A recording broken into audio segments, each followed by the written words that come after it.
Hi dear students, welcome back to Abhijit Sana Maths. In this video, we are discussing the topic that is practice set 5.3, सराव संच 5.3, chapter probability संभाव्यता, topic question number 5, प्रश्न क्रमांक 5 for both Marathi and English medium students.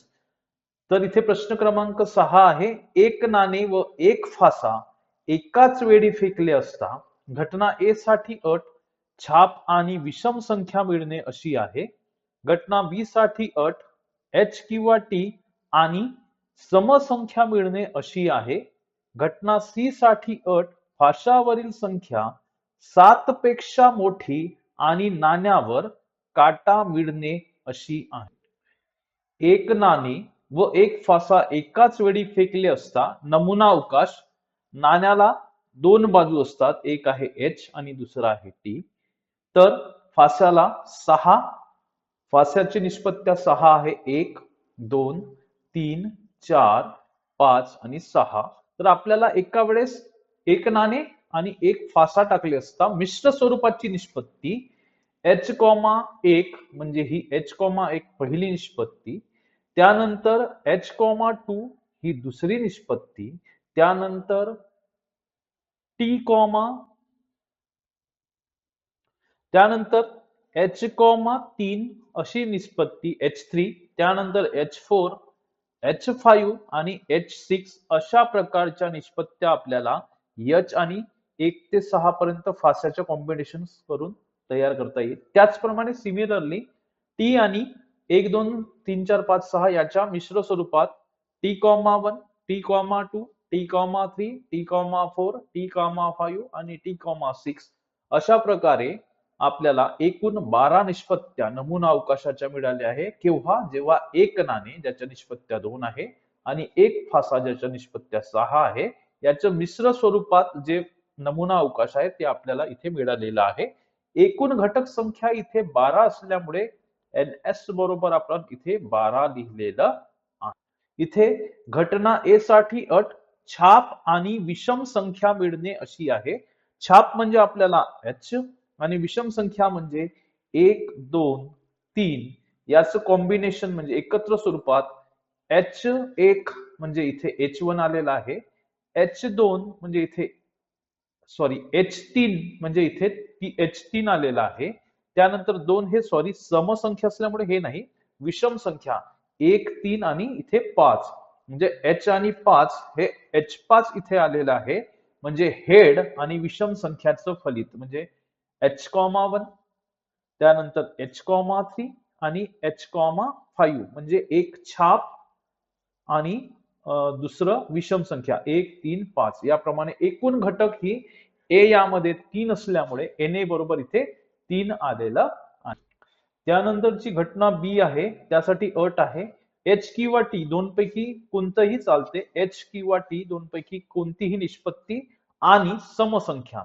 समसंख्या या छाप्या 1 ते 6 मधील 2 4 आणि 6 हे समसंख्या आहे, म्हणून आपलं निष्पत्ती ही H,2 ही अशी आलेली आहे, त्यानंतरची H,4 ही अशी आलेली आहे, त्यानंतर H,6 ही सुद्धा निष्पत्ती इथे आलेली आहे, त्यानंतर T,2 ही सुद्धा इथे निष्पत्ती आहे, T,4 ही निष्पत्ती आहे आणि T,6 ही सुद्धा इथे निष्पत्ती आहे. NB बरोबर 6 इथे एकूण 6 निष्पत्त्या आपल्याला इथे मिळत आहेत. त्यानंतरची घटना सी साठी अट फाशावरील संख्या 7 पेक्षा मोठी अशी व नाण्यावर काटा मिळणे आहे. नाण्यावर काटा तर इथे आहे, पण 7 पेक्षा ही निष्पत्ती कुठेच उपलब्ध नसल्यामुळे यापैकी H आणि इथे यापैकी कोणतीही निष्पत्ती ही सी या घटनेची नाही आहे, कारण इथे 7 पेक्षा कोणतीही संख्या मोठी 6 पेक्षा मोठी संख्या म्हणजे 7 उपलब्ध नसल्यामुळे आपल्याला इथे सी बरोबर रिकामा संच आपण इथे लिहिलेला आहे, म्हणजे N ऑफ सी म्हणजे सी मध्ये घटक आपल्याला इथे किती शून्य लिहायचं आहे. Same question number 6 for English medium students. One coin, one die are thrown simultaneously. Condition for event A to get head and odd number. Condition for event B to get head or tail and even number. Condition for event C, number on upper face is greater than 7 and tail on the coin. Now coming to the solution part, we know the sample space for a coin. There are two possibilities, that is head and tail. Therefore, n of s equals to 2. We know that. The sample space for a die, there are 1, 2, 3, 4, 5, and 6 are the outcomes. We also know this because n of s equals to 6. The total numbers are in here. Now we have to take a the mixed, means if a coin tossed and die is thrown simultaneously, then the sample space, that is the mixed sample space, this is h1, that is h1, h2, that is h2, that is h3, next one is h4, h5, and h6. Now here t1, t2, t3, t4, t5, and t6, these are the outcomes. Now here on T1, T2, T3, T4, and T5 and T6. These are the outcomes. Now here n of s equals to 12. Now the value of n of s equals to 12 because total number of the elements in the sample space are 12. Therefore here s equals to 12 is written here. Condition for event A to get head on and an odd number, means here we have to select head, means there are head and odd number. Odd numbers mean 1, 2, 3, and with combination of head means h1, here h1, h2, here h, sorry, this 1, 2, 3 is not included. The odd numbers are 1, 3, and 5. We have to take these odd numbers with head, means there will be h1, next will be h3, and next will be h5. Now this is the event A. Two total numbers are here.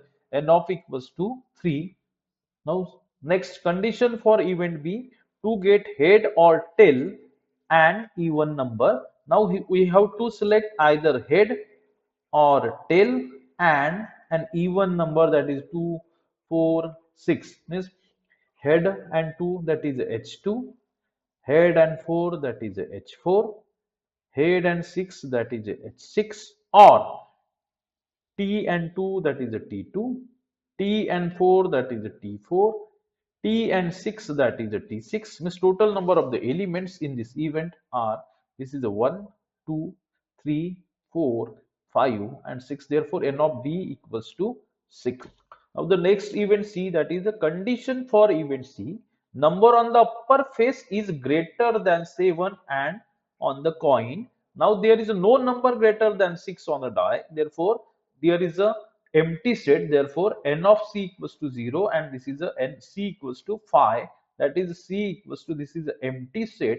In this way, n of c equals to 0. In this way, we have solved question number 6. Then do like, share, and subscribe to Abhijit Sana Maths to get more videos.